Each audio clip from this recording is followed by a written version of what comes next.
बच्चेदानी को जो बच्चेदानी से ट्यूब्स जोड़ रही होती हैं उनका क्या किरदार होता है, अगर वो बंद हो तो उनके लिए क्या टेस्ट करवाया जाता है और कितने % फीमेल्स में वो इनफर्टिलिटी करवाता है। और एंड में हम डिस्कस करेंगे कि ऐसे कौन से नेचुरल वेज हैं जिनसे आप अपनी ट्यूब्स को ओपन कर सकते हैं और किस तरह से आप इसमें फर्टिलिटी अचीव करने के कौन कौन से ट्रीटमेंट ऑप्शंस हैं आपके पास। तो सबसे पहले हम बात करेंगे कि ट्यूब्स जनरली अगर मैं आपको समझाना चाहूँ तो प्रेगनेंसी में ट्यूब्स का भी बहुत मेन रोल है।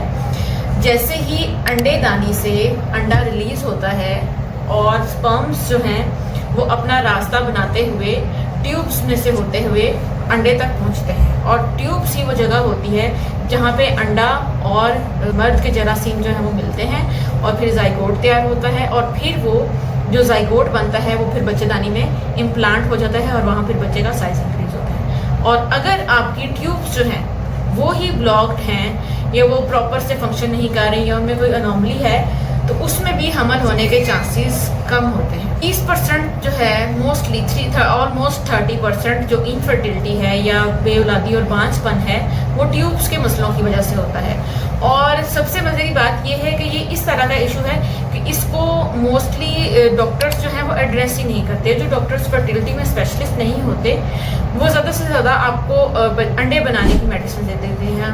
मोस्टली जो बच्चे के लिए इलाज करवा रही होती हैं औरतें वो या दाइयों के पास जा रही होती हैं या LHVs के पास जा रही होती हैं अपनी अपनी बसात के मुताबिक, या होम्योपैथी के डॉक्टर्स के पास जा रहे होते हैं या हकीमों के पास जा रहे होते हैं या आम डॉक्टर्स के पास जा रहे होते हैं जो फर्टिलिटी में एक्सपर्ट नहीं होते। तो उसमें होता क्या है कि वो आपको सिर्फ अंडे बनाने वाली दवाइयाँ दे देते हैं और असल मसला जो है वो आइडेंटिफाई ही नहीं करते कि मसला क्या है। और अंडे बनाने वाली दवाइयाँ देने के नुकसान भी मैं अलग से वीडियो बनाऊंगी। उससे क्या होता है कि आपके उल्टा हमल होने के चांसेस और कम हो जाते हैं।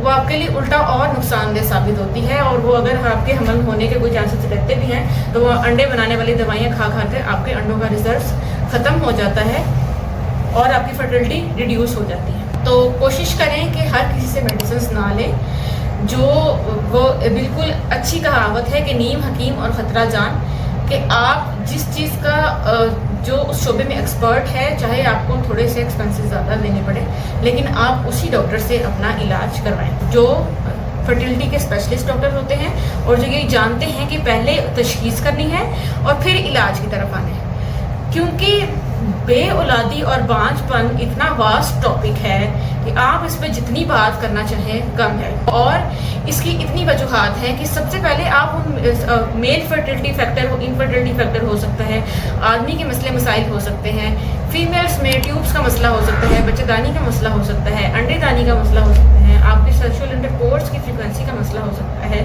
फर्टिलिटी पीरियड मिस करने का मसला हो सकता है। तो हमेशा पहले वजह पता करें उसके बाद उसका इलाज करवाएं। तो आज का मेरा सेशन है कि ट्यूब्स में अगर मसला है, अगर आपकी बंद ट्यूब्स हैं तो उनको किस तरह से टेस्ट करते हैं। बहुत सी खवातीन को जब ये टेस्ट लिख कर दिया जाता है तो ये डर जाती हैं कि पता नहीं कैसा होगा, पता नहीं दर्द होगी, क्या होगा।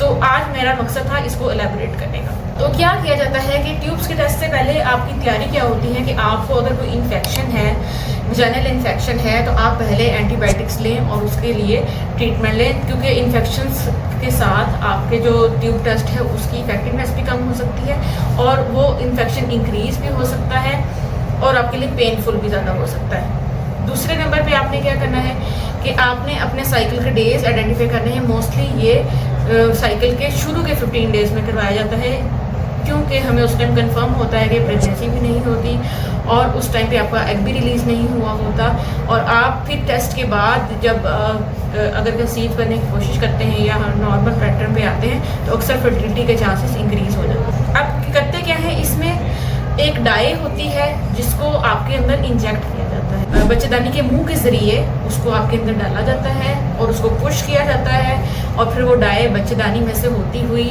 ट्यूब्स में से गुजरती है और ट्यूब्स में से फिर अंडेदानियों तक पहुंचती है और वहाँ से फिर वो पेट में निकलती हुई नज़र आती है। उससे फिर उसके बाद एक्सरे लिया जाता है और एक्सरे में फिर देखा जाता है कि आपकी ट्यूब्स का पैटर्न क्या है। खुली हैं, बंद हैं, वो क्या है, उनका स्टेटस क्या है, वो एक्सरे से पता लगता है। इसके बाद क्या मसले मसाइल हो सकते हैं, आपको बहुत जो मैं आपको कॉम्प्लिकेशन बता रही हूँ ये बहुत कॉमन नहीं है, ये रेयर है, लेकिन हो सकती हैं कि आपको डाई से रिएक्शन हो सकता है, आपको इसके बाद इन्फेक्शन हो सकता है, पेल्विक इन्फेक्शन हो सकता है, आपको इरिटेबिलिटी हो सकती है, कुछ फीमेल्स को नौसिया हो सकता है और कुछ को पेन ज़्यादा होती है।